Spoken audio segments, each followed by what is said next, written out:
Day one of free agency, or whatever you want to call this, in the books.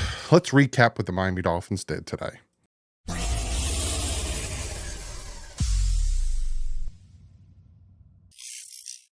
What is up, fans? I wanted this video to be out much sooner, like 11:30. Daughter woke up, was up there with her. Hey, it's the price of being a dad and having a Miami Dolphins YouTube channel. You're going to get late videos. Patrons, I'm going to make a special video for you guys. That might be out already. I'm pretty sure that's going to be out already. As soon as I'm done with this, I'm going to make that video, but I'm going to upload this and then it'll be out. Look for that. Got some little details I want to give you guys on some rumors and stuff like that I'm hearing. Very interesting stuff. So let's jump into this. I'm winded because I just came all the way downstairs from upstairs in my daughter's room. So again, a recap of what we lost. Wilkins, Hunt, Robert Jones, and Andrew Van Ginkel, all together $250 million contracts. Altogether, $174.25 million in guarantees. We lost Wilkins to the Raiders, Hunt to the Panthers, Jones to the Broncos, and AVG to the Vikings. Thor went back to his homeland of Minnesota to play for the Vikings. I think that's quite funny. In this video, we're going to look at the salary cap. We're going to look at where we're at when it comes to comp picks. We actually only have 2 now, so I'll talk about that. Who's still available and stuff like that. So yeah. So the first signing of today was former Browns linebacker Anthony Walker agreed to a 1-year deal. So again, he has injury history. So they signed him to just a 1-year deal.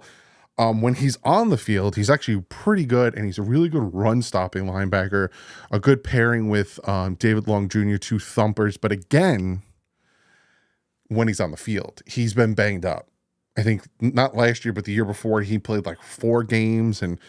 But outside of that, he's good. It's just he's got to be on the field. He's got to stay on the field. So we'll see what happens there with him and all that stuff. Don't mind me if you notice I start rambling. It's because I'm constantly checking Twitter, because as I'm making this stuff, I want to make sure you guys are getting up-to-date stuff. But I don't think it's going to happen now. More signings are going to happen tonight. The other signing that happened is the Dolphins signed linebacker Jordan Brooks from the Seattle Seahawks. I got more contract detail on this one. 3 years, $26.25 million, $8.75 million a year. Could go up to 10 with incentives and all that stuff. He is the opposite of Anthony Walker. Really good in coverage, really fast, really good blitzer. Not too great. Not saying he's bad, but not too great at run stopping. Think of more of a Jerome Baker. And what I'm hearing is a better Jerome Baker. Like, he was actually the 4th, in some people's eyes, the 4th best linebacker available in free agency. And the Dolphins got him for 8.75, whereas Jerome Baker, I think we were paying him like 14 if he stayed on the team and all that stuff. And like I said, you lose in Baker, but if you can bring 2 linebackers in that kind of equal that pay of Patrick Queen or of Luvu, that works. And it seems like the Dolphins did that. I don't know the numbers on Anthony Walker's deal, but if it's a 1-year deal and it's around $5 million, then that makes sense. That you take these 2 linebackers in Brooks and Walker, you put their cap space together, it's the price you're going to pay for a top tier guy. And these are 2 sound guys. Now, again, Jordan Brooks is up there. Like, he's, like I said, top 4 available linebacker, whereas Anthony Walker was injured, so he's down. He wasn't a big name out there, but again, the Dolphins only got him for 1 year. And then the last signing that happened that I didn't make a video for, but obviously I'm making a video for now, is the Dolphins agreed to terms with new center from the Tennessee Titans, Aaron Brewer. 3-year deal worth $21 million. So you're looking at around $7 million a year. But again, we don't know the details. When I get the contract details, I think I'll make a video where we go over all the contracts of the free agents that we have at the time. And $7 million a year. Not bad. Now, again, he's probably not going to cost $7 million this year. It's a 3-year deal, so I'm assuming it's 2 years with an opt-out after the second one. You're probably looking at maybe like $4 million this year, and then it could possibly go up more. I'm hearing, now obviously we know Tennessee Titan fans are laughing at us, and I just want to say something. Not to the Tennessee Titan fans. Hey, you guys know him. You've watched him. But we've been in this situation before when we signed Connor Williams and Cowboy fans were laughing at us because he was a penalty machine. And he ended up being one of the best centers in the NFL, even though he was a guard. We signed Anthony Brewer, and Titan fans are laughing at us because he has allowed 38 pressures and 7 sacks. He's not great in the pass protection. So they're laughing at us for that. Do you notice you see picking up a similarity? We signed an offensive lineman. The opposing team laughs at us because he has a flaw, ends up being good. Well, hopefully that happens with Anthony Brewer. Sign him. He has a flaw. Maybe he'll be good. Explosively fast. Really good in the zone run blocking, really good run blocker. Like, he's going to fit perfectly what the Dolphins want to do when it comes to their screens, when it comes to the outside runs, when it comes to all that stuff, because he's fast. He's going to get out there. He's going to put his blocks in. He's going to do really well there. He just needs to do better at pass blocking. We got Butch Berry. He made a lot of bad offensive linemen look good this past year. I will say this as well. I take what happened with his pass blocking seriously, but also you got to realize that the quarterbacks that he was blocking for, a lot of times, if they hold the ball too long and all that stuff, that also can affect the pressure rate and the sacks given. So I'm not saying he is absolved of those things, but we'll see how he does with the Miami Dolphins. I'm not going to sit here and say the sky's falling, yada, yada, blah, blah, blah. So those are the 3 guys we've signed so far. So far, it's solid. Again, the Dolphins were in a cap hell. They're not going to go out there and they're not going to sign these big guys. They're not going to go out there and make these big moves like you've seen where, we lost with the Wilkins move, the Hunt move. Hunt got $20 million a year. That's ridiculous. You see Brian Burns got traded to the Giants. Why do you think Brian Burns got traded to the Giants? It's because they paid their 2 guards like almost $40 million a year, the Panthers. You're seeing a lot of big moves happening out there. Josh Jacobs goes to the Packers. They let Aaron Jones go. Aaron Jones is an available free agent. I'll get to that in a second. So right now, with our offensive line, we're okay at center. I don't know what they're doing with Liam at guard. Could we bring back Connor Williams? Again, that's a decision that's going to be made later on down the line when we get $18.5 million from releasing Xavier Howard. But they do want to bring back Isaiah Wynn. So we'll see. We'll see how all that pans out. But let's look at where we're at when it comes to cap space. So you see here, the Dolphins are now at $3.6 million because none of these contracts are going into effect until Wednesday. So the Dolphins are at $3.6 million after all the restructuring that they did with Sealer, with Smythe, with Ingold, and then the big restructuring they did with Jalen Ramsey. They still need to do, we still need to get the numbers and know what the restructuring is for Teron Armstead, which is already done. They're going to do the Tyreek Hill probably, and then obviously Tua, keep talking about getting a new contract. Those 3 things are probably going to shoot our cap space up to like $33 million in cap space. So we're fine. Again, I don't know what the money is this year for these 3 signings, but I'm not too worried about it. The other thing we will talk about is the comp picks. Now, you see here, we had before a 3rd, a 6th, and a 7th for, a 3rd, a 5th, and a 6th for Vingle and Brandon Jones. And you see over here, we still have a 2/3 for Christian Wilkins and Robert Hunt, but the signing of Jordan Brooks negated negated Andrew Van Ginkel's contract.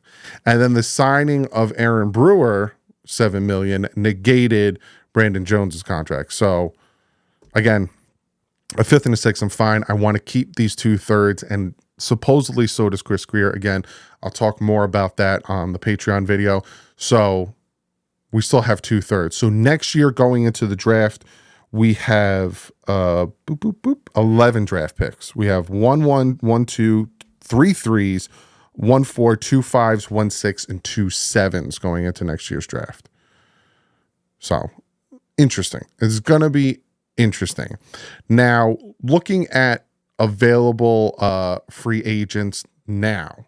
Now, there's rumors and there's stuff going around, reports that Derrick Henry, the Ravens made an offer to Derrick Henry for $6.5 million a year. I need to toot my horn real quick.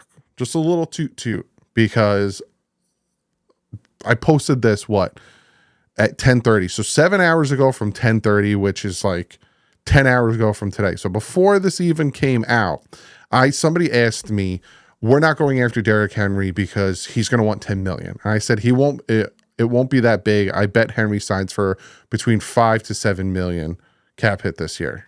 Whoop. Sometimes when you're right, you gotta pat yourself on the back. You gotta feel good about it.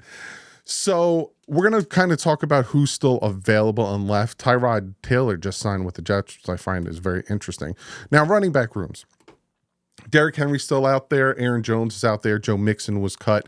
J.K. Dobbins is out there.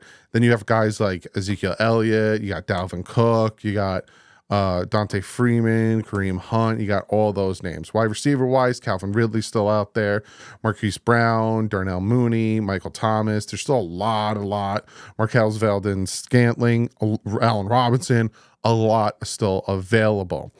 Tight ends, Dolphins aren't really going to go after tight end. They brought in Smith. Jonnu Smith. I know my brain just had a complete fart in that moment. Offensive tackles. I could see them bringing in a guy that won't command a lot of money, like a Jonah Williams.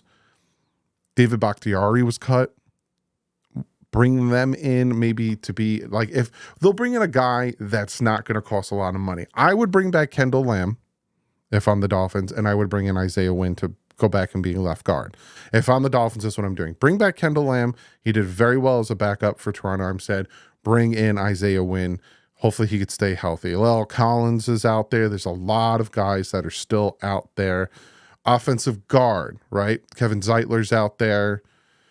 Cody Whitehair is still out there. Lincoln Tomlinson, I'd like to see him be brought in and maybe compete for that right guard position to take over for the loss of Robert Hunt. That's about it. Yeah, Lincoln Tomlinson is the guy that I'm really wanting the Dolphins to bring in.